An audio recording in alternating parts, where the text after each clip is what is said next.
Good afternoon, ladies and gentlemen. Shalom. I'm David Mencer, spokesman for the National Public Diplomacy Directorate in the Prime Minister's office. We'll bring you the latest on the expected release of Idan Alexander as soon as it happens.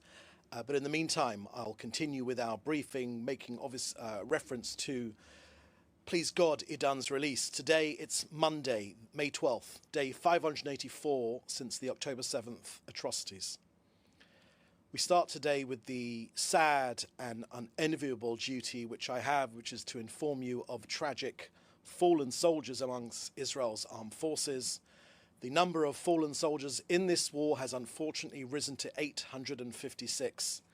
Staff Sergeant Yam Fried was just 21 years old and from Salit. He fell in battle in southern Gaza. And Sergeant Yishai Eliakim Orbach was just 20 from Zichron Yaakov. He too fell in battle in southern Gaza. Yishai was a school friend to my sons. My sons described him as the nicest, kindest guy you could ever meet. Yishai was a talented trumpet player. Yishai introduced my son to the whole of the school orchestra when my son joined, and I heard Yishai play and sing during many school concerts. It was a pleasure to behold. He was married just 2 months ago. My son said that when he saw Yishai's face on his phone on Friday morning, he immediately assumed that Yishai had won a national award or the like, but sadly it was to share the tragic news. My son accompanied him together with his school friends and teachers and his parents and his siblings and his widow and his community and his comrades on his final journey as Yishai was laid to rest on Friday morning. The Prime Minister said that these two fallen heroes fell while defending our homeland with courage and with dedication. The Prime Minister said that their sacrifice will not be forgotten and will continue to uphold the values they fought for. May their memories be a blessing forever.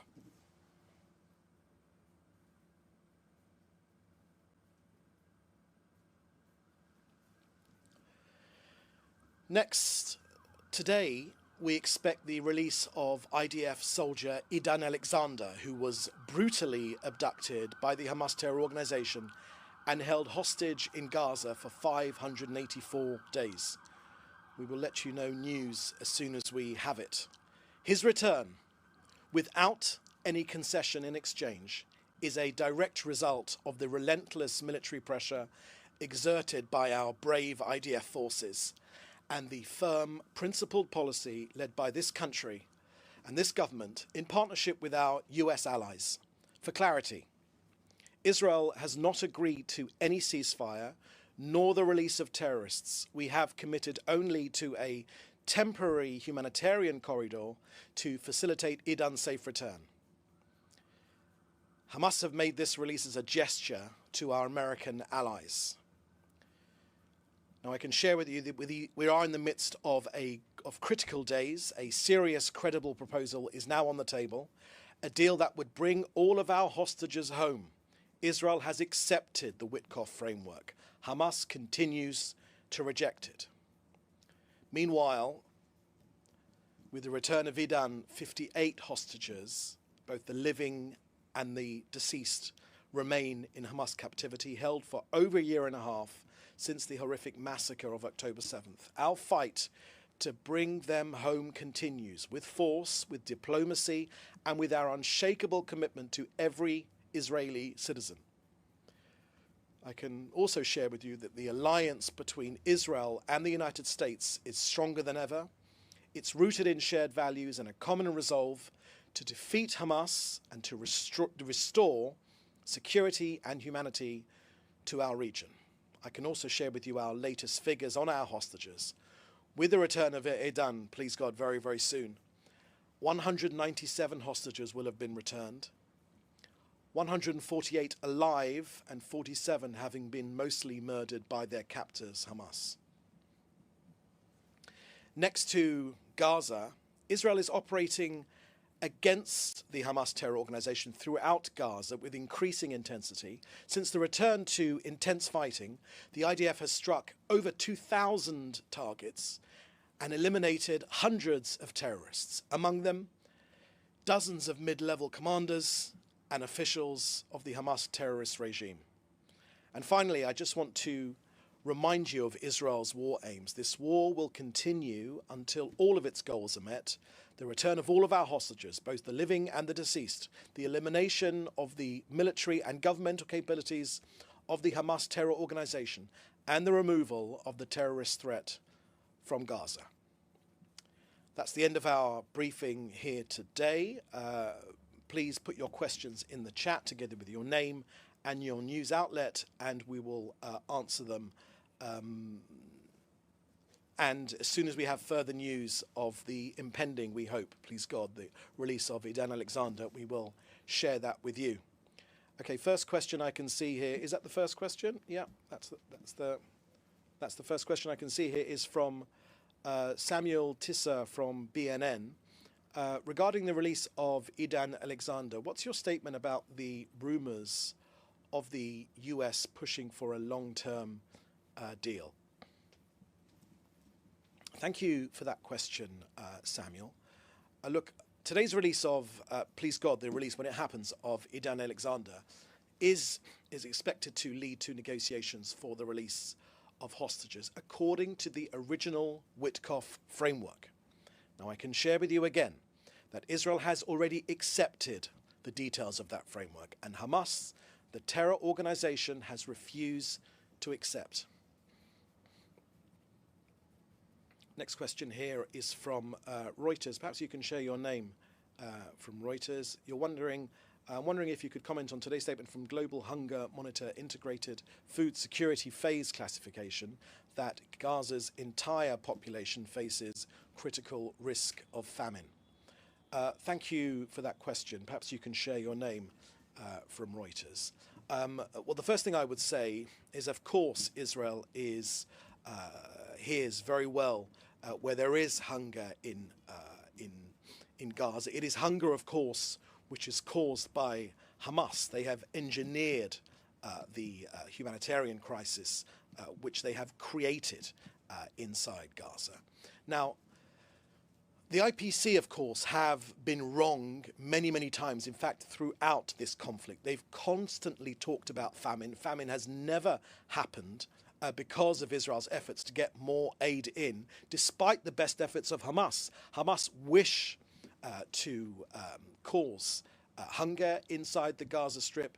Israel is trying to prevent that happening. Now, when it comes to Gaza and humanitarian aid that goes to Hamas is not humanitarian. Genocidal Hamas terrorists are stealing the aid intended for civilians in Gaza.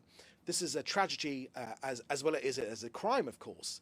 Israel won't allow these terrorists to deprive civilians of aid, and we're working around the clock with President Trump and his administration and his team to ensure that the aid reaches civilians. And this is the critical point which UN organizations, including the IPC, never seem to refer to prevent it being stolen by a mass murdering terrorist organization run by dictators whose objective is to starve their own people, whose objective is to kill their own people as well as ours. Thank you. You've told me your name is May from Reuters.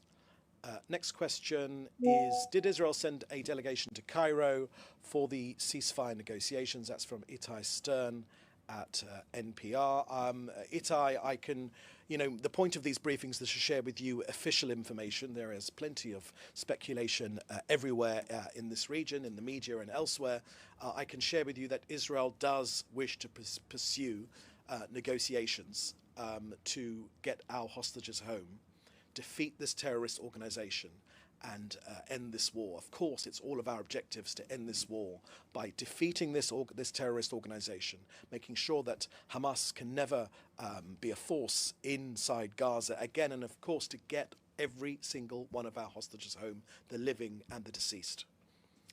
Next question here is from Hannah Julian from the Jewish Press. Any comment on reports that Israel may be forced by a Saudi-US deal to accept a demilitarized Palestinian state? No, Hannah, I haven't got anything to share with you on that. It doesn't. That's not something which we've talked about. Our Minister for Strategic Affairs, Ron Dermer, who has been absolutely key to Israel's negotiations to get our hostages home and to defeat this terrorist organization, has said very, very clearly that it's demilitarization coupled with de-radicalization which will provide a better future for Palestinians. Next question from Riccardo Cavalieri from RAI News 24 Italian TV. And you're asking, Riccardo, is it true that Idan Alexander's release was achieved through direct negotiation between US and Hamas without Israel being directly involved in this specific case? How do you comment on the fact that the United States negotiated directly with Hamas? Thank you for that question, Riccardo. Look, I will share with you that Israel is extremely grateful with the potential of our hostage coming home. That is our ultimate objective. Of course, we are delighted with the fact that our hostage is potentially coming home, no matter what the citizenship of our hostages. If they are an Israeli citizen, it is our duty to get every single one of them home. And I want to remind you that our war aims are the same today as they were just a couple of days after the October 7th massacre, when the Prime Minister set them together in partnership with Israel's cabinet. This war will be over when its goals are met. And you can read this into your question as well as an answer. The return of all of our hostages, both the living and the deceased, the elimination of the military and governmental capabilities of the Hamas terror organization, and the removal of the terrorist threat from Gaza. Those are our war aims, and that's what all of these discussions, both diplomacy and our military efforts to put pressure on Hamas, which has resulted in this potential release, please God, when it happens. That's why it is happening, because that's been our objectives. And the latest information I'm getting right now is that Idan is now scheduled to be released this evening. So I can share with you that our latest information is that Idan is now scheduled to be released this evening. All of us are waiting for that moment. Another question here from Samuel Tisser from BNN, and you say that Trump will be gifted a plane from Qatar. What's Israel's response, as Israel and Qatar have a tense relationship? Thank you for that question, Samuel. I think Israel, what I can share with you, the way I'd answer that question is Israel knows exactly what Qatar is. Israel knows precisely what Qatar's activities have been in the run-up to this conflict, hosting Hamas terrorists in luxury accommodation, sending them money, financing them. Israel knows precisely what Qatar has done and continues to do, and that's the way I would answer that question. Question here from Beltrue from The Independent. You're asking a question about the strength of the US-Israel relationship. You think that it's at an all-time low, particular over disagreements concerning Iran, and that this has been highlighted by the fact that the US had direct talks with Hamas to negotiate with the release of Idan. Thank you for that question, Bell. Look, I think Israel's relationship with the US is the result of years of partnership, years of sharing the same worldview, of sharing the same enemies, of sharing the same aspirations as well for a more peaceful future. So I don't recognize that description whatsoever. When it comes to Iran, you specifically asked about Iran. President Trump and Prime Minister Netanyahu, together with the overwhelming, the majority, everyone here in Israel, believes that it is simply not an option, that Iran cannot be allowed to have a nuclear weapon. That is the US policy, that is President Trump has said that very, very clearly, as is our Prime Minister, who has spent decades on that mission to prevent Iran from becoming a nuclear power, to prevent it from becoming a nuclear weapons power. The US and Israel share that objective. Now, many in the media would like to make lots of fuss about all sorts of things. Our objectives remain precisely the same. And a final question, a third question from Samuel Tisser from BNN. Perhaps you can share what BNN is, Samuel, so just to elucidate us. Is there a comment on the report coming out that Idan Alexander will fly to Qatar after he's released to meet President Trump and the Emir of Kuwait, depending on his health? Bernie News Network. Thank you. Thank you for that question. We haven't got anything more to share with you on that particular point. Okay, my friends, that's the last question we've got here. Thank you for joining us. You can contact us in the usual way for interview, for whatever. As I said, our latest information is that the release will happen later today, and we'll share more information on the official channels when we have it. In the meantime, please do stay safe, and we'll see you next time. Thank you very much. Bye-bye.